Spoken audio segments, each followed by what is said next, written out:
Laps Factor Podcast.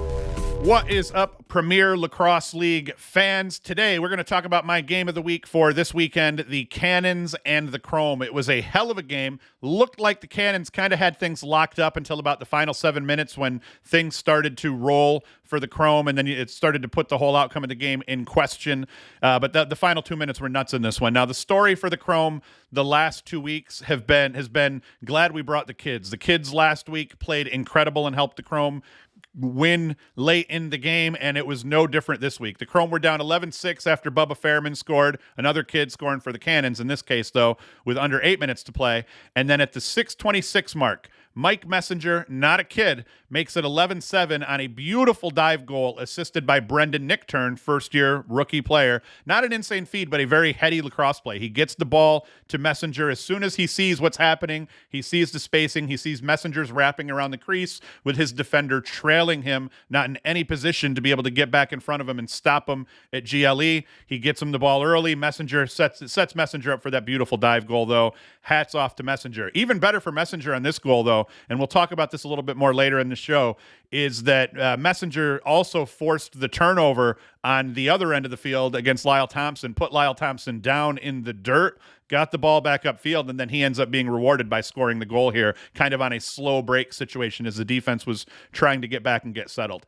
Now, second-year pro, Justin Anderson, he strikes next, just using his speed and strength on a dodge into the middle of the field, kind of a steep downhill sweep from one corner into the middle, kind of from off-center down into the middle of the field, and that was just an incredible goal. And then we get inside 2 minutes. Again, the game kind of goes on here. We get those two goals, but inside 2 minutes is when shit got really crazy. Chrome down by 3. You're thinking, Cannons got this. You've got under 2 minutes to play, down by 3 goals. That's not a huge deficit in the sport of the lacrosse, and you do sometimes see teams come back from that. In a case like this, though, I still felt really good about the Cannons winning. Chrome's 9th goal with just 1:21 left to play. Rookie Brendan Nichtern, assisted by second-year Ryan Terefenko on a fast break. Once again, the kids were aggressive, but they were aggressive, under control, and played smart. And these weren't incredible, like, holy crap plays like this goal wasn't. It was just a good fast break where Terefenko used his wheels,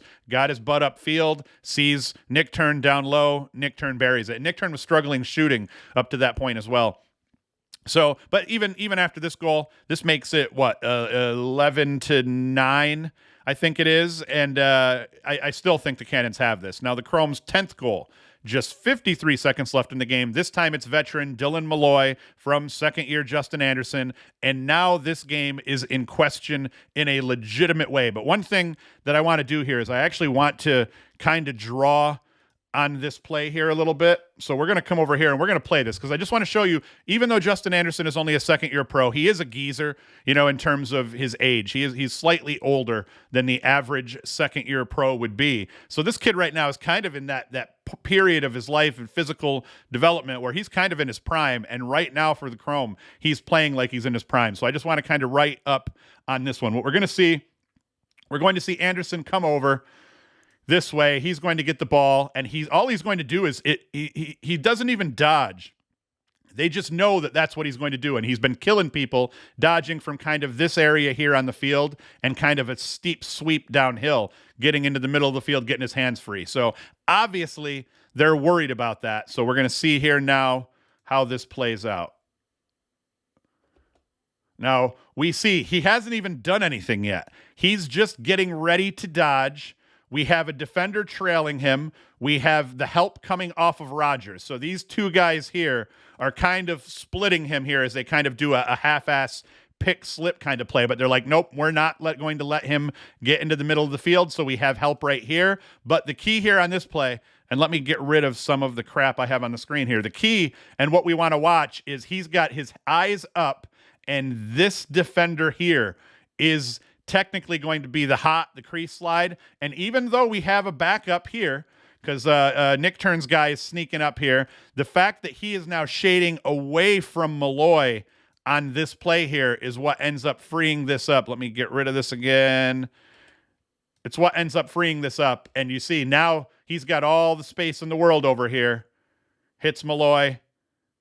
Easy goal. Very long kind of roundabout way here to describe that, but just you can't say enough about what Justin Anderson has done over the course of the last 2 games. And they were so afraid of Justin Anderson in there that they were that willing to come off Malloy. The help was kind of there. Malloy is just being smart and heady, and he kind of moves away from the help that's coming up from behind him. I mean, I could go on and on about just that play alone and how Anderson drew so much attention. A second-year guy drew so much attention that he gets a veteran sniper that you never really want to leave open anywhere within 10 yards, hell, 12, 13 yards, and they did that.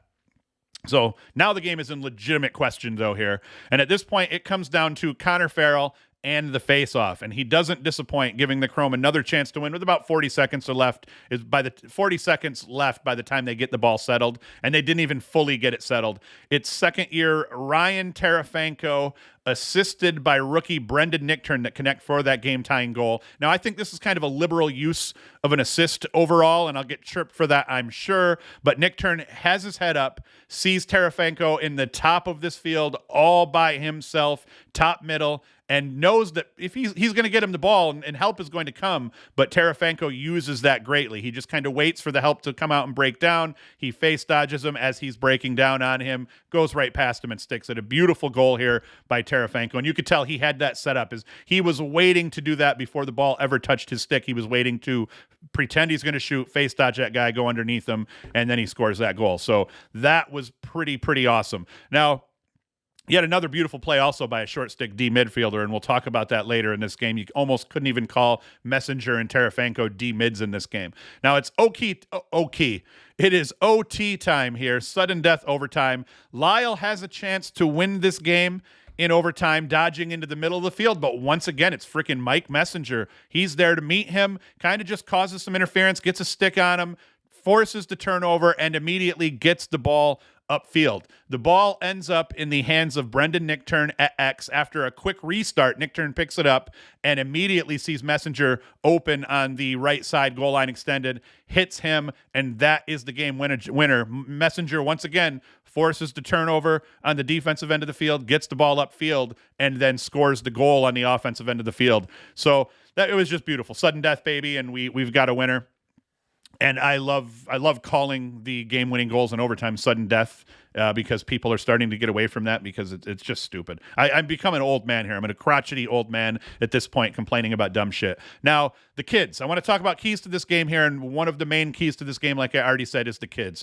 Brendan Nichtern, rookie, 1 goal, 4 assists, 3 ground balls. He was 1-2 over the game's last 7 minutes, including assists on both the game-tying goal as well as the sudden death winner. Justin Anderson, 2 goals, 1 assist, all of those coming in the fourth quarter, and then 1-1 over the course, I think, of the last 6 minutes or so of that fourth quarter. Ryan Terefenko, 1 goal and an assist, 2 ground balls, both points coming in the game's final 2 minutes and including the game-tying goal. And then Logan Wisnauskas, quiet this week, had a huge game last week. This week he scored 1 goal early, but still factored in the game. Without that goal, what happens here, we don't know. But he was a monster last week for the Chrome. So the kids have come to play. They've elevated the Chrome from being like one of the worst teams in the PLL to being one of the only 2 undefeated teams left in first place, thanks to the tiebreakers that how they work out and everything like that. So a hell of a job by the kids. And I mean, that is definitely,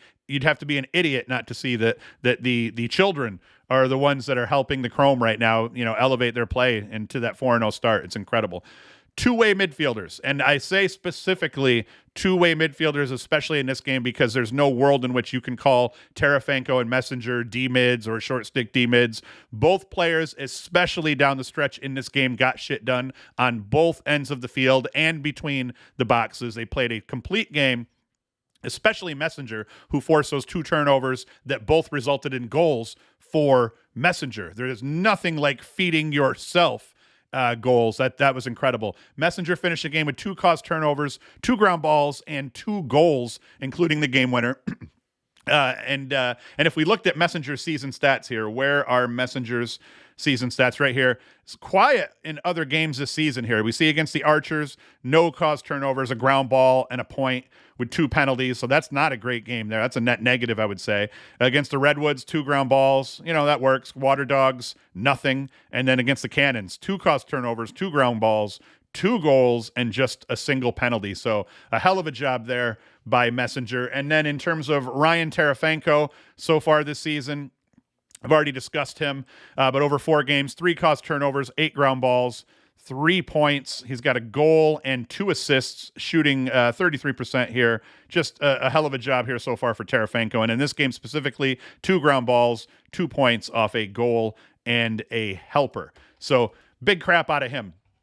Another key here, and specifically for those guys, they factored huge on Sunday, and I'd give them both the game ball here. I know that in terms of points and everything like that, you could say, well, hey, what about Brendan Nichtern or what about Connor Farrell? But what these 2 defensive midfielders did, 2-way midfielders, sorry, I don't want to offend them, legitimately, what they did in this game was incredible, and I would be tossing them both the game ball. I'd be stealing balls off the end line and giving them to them. A lot of talk about balls here. I got to chill with that. Connor Farrell, Thor, the milkman, whatever the fuck you want to call him. He was also a monster on Sunday. 16 of 25 from the dot with 12 ground balls. A monster down the stretch. Without those make it and take it possessions that he had over the course of the last 2 minutes, this game, the face of this game looks a lot different, and it's probably a loss for the Chrome, but he's able to win them those possessions, and they're able to pull it out and win the game. So huge for Connor Farrell there.